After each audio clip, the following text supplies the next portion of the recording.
ಬೆಳಗಾವಿಯಲ್ಲಿ ನಡೆದ ಸರ್ವ ಪಕ್ಷಗಳ ಸಭೆ ಅಂತ್ಯ. ಕಾವೇರಿ ನೀರಿನ ವಿಚಾರದ ಬಗ್ಗೆ ಮಹತ್ವದ ಚರ್ಚೆ.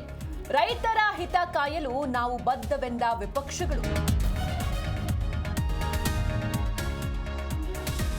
ಎಲ್ಲ ಪಕ್ಷಗಳ ಸಹಕಾರಕ್ಕೆ ಡಿಕೆಶಿ ಧನ್ಯವಾದ. ಬರದ ಪರಿಸ್ಥಿತಿಯಲ್ಲಿ ಕುಡಿಯುವ ನೀರಿಗೆ ಆದ್ಯತೆ.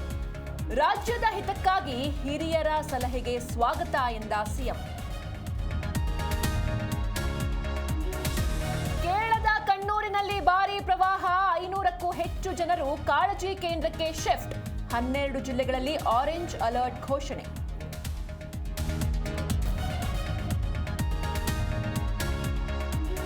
ರಾಜ್ಯದಲ್ಲಿ ಮುಂಗಾರು ಮಳೆಯ ಆರ್ಭಟ.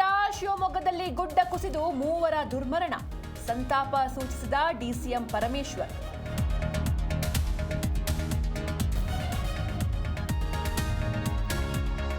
ದೇಶಾದ್ಯಂತ ನಶಾಮುಕ್ತ ಅಭಿಯಾನಕ್ಕೆ ಮೋದಿ ಚಾಲನೆ. 1 ಕೋಟಿ ಯುವಕರ ಬೆಂಬಲ. ಅಭಿಯಾನಕ್ಕೆ ಕರ್ನಾಟಕವೂ ಸಾಥ್.